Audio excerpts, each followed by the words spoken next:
Hello, I'm Pastor Marvin McKenzie from Bible Baptist Church in Puyallup, Washington. Welcome to today's Daily Visit with God. I'd like to read to you just Genesis chapter 18, verse 22. The Bible says, and the men turned their faces from thence and went towards Sodom, but Abraham stood yet before the Lord.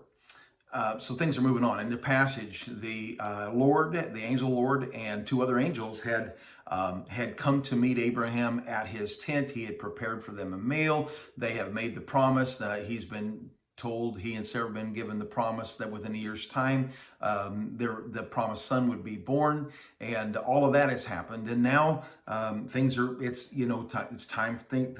on. The Lord had tarried there, like I say, a good while. He had received promise of his son's coming someday, not just someday, but in a year's time. He had also heard in this conversation what the Lord's intentions were in Sodom and Gomorrah. So the two angels with the Lord, they turned to take up their journey, but the Bible says Abraham stood yet before the Lord, and that the Lord remained there with Abram.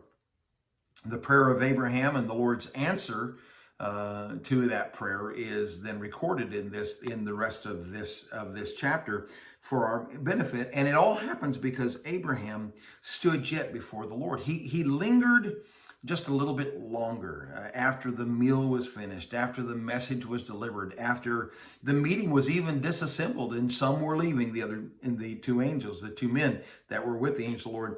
Others had gone their way, but Abraham remained, and so did the Lord. I wonder how much we miss when we choose not to stay just a little longer before the Lord, maybe in our church meetings or evangelistic services or revival meetings or missions conferences, or even in our devotional time. If we had stayed just a little bit longer, what might God have done? Hey, I want to ask you, if you enjoy these daily visits with God in video form like this, would you do me the kindness, number one, of subscribing to my feed on Rumble, and then number two, of sharing this so that other people can see it. If you'll just go to the Rumble site, click on the link that you're watching this video, it'll take you to Rumble. You'll need to probably make your own account there, but then you can subscribe and you'll get these videos as they come out delivered to you personally. And then just take the time to click the share button so that others can find these videos and be blessed as well.